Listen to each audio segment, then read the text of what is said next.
for the kind invitation to come here. It means a lot to me because, first of all, I have great trust in Father Macadaeg's pastoral capabilities, and he's had the tough task of trying to serve two parishes and then to unite them into one community that feels itself to be one community.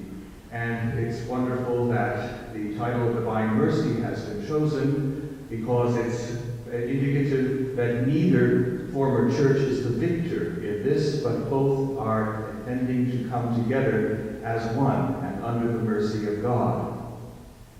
I have 3 brief points. We always talk in the Catholic Church in terms of 3, so I have 3 brief points that I would like to make.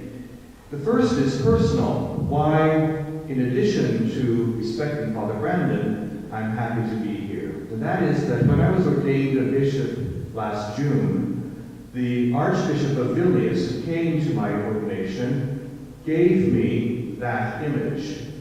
It's huge, it's heavy, and I thought, I have no place to put this.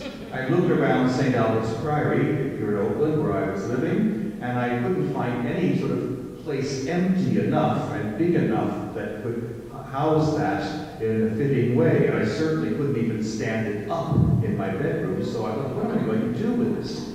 And Father Brandon was talking about the project of making this parish a Divine Mercy, and I thought, well, if this image could be used in some way for this parish, I'm happy to give it, as long as today I'm very happy that somebody will take a picture of me blessing the image so I can send it to Archbishop Gintaras Rusas of Vilnius, Lithuania.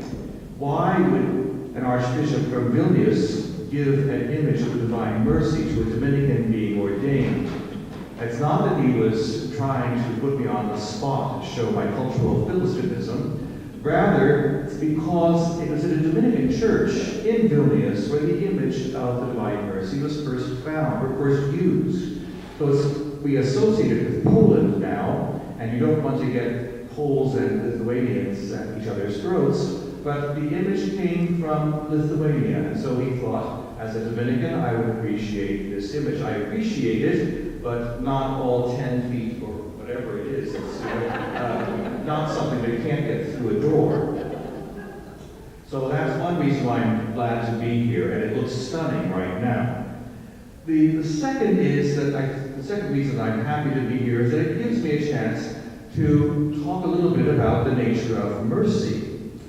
If we think of the Latin word for mercy, we say in the Mass, miserere nobis, have mercy on us. But we think about the noun mercy, we use the term in Latin misericordia, and then we hear in the roots there misery, if you will, and heart. And so we can think of some English synonyms that have something to do with mercy. We can think of empathy, which we're kind of suffering in with someone, or sympathy, a kind of suffering with someone, or compassion, it's the same as sympathy in root. But we feel the pain of those who need mercy. And as Father Simon Tugwell, a spiritual author, has written, if we can't feel pain, we don't know joy. We don't know joy, we don't know the opposite. We don't really feel how different it is to feel happy and joyful from feeling miserable or feeling pain. And so this understanding of mercy means that it's not a kind of condescending pity. Me, from the advantage that I have of feeling comfortable, bequeath to you some little tidbit, sort of like the rich man who lets the dog eat the crumbs and forgets to serve Lazarus or something. It's not a condescending pity. It is recognition of the equality of human dignity. That no matter whether we are rich or poor, well or ill, we are equal in our dignity, and we're equal in the goal that God has set for us, the goal of everlasting life. We are equal in our call to holiness. So if there is that kind of fundamental equality, there's a fundamental expectation that there will be an equality of service. Those who have little can still serve those who have much. Those who have much can serve in a different way those who have little. us can feel mercy for others, and all of us recognize equally the need we have for divine mercy. It's that feeling, that reception of divine mercy that empowers us to be merciful instruments of God towards one another. And the last consideration has to do with the unification of the churches in this parish.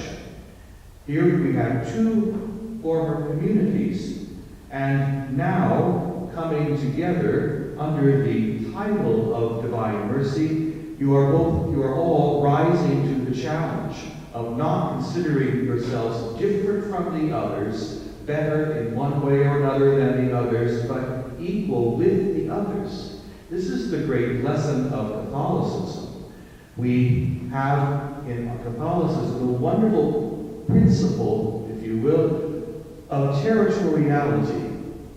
That is to say, we divide ourselves into territorial parishes, not intentional communities getting together as lawyers, as actors, as students, or whatever. We have activities for different intentional groups, but we don't make parishes normally out of intentional communities. We rather welcome everyone. Everyone who happens to be in the territory belongs to the parish that serves that territory. And this means that we are constantly challenged to grow in our respect and even in our love for people we would never have chosen to have as our neighbors. And they're sitting next to us. And they'll be sitting next to you in pews, whether it's up here or down in St. Lawrence O'Toole. But now you are one, even in the title of your parish. And I think you can implore the divine mercy that the nature of mercy might be manifest among the parishioners here, so that there is a greater sense of unity in Christ. So may you be really feeling yourselves be brothers and sisters of one another in Christ. May the image that we will be blessing in a few minutes, may that inspire you to remember God's mercy in your life and the vocation you have to be an instrument of mercy towards others. Amen.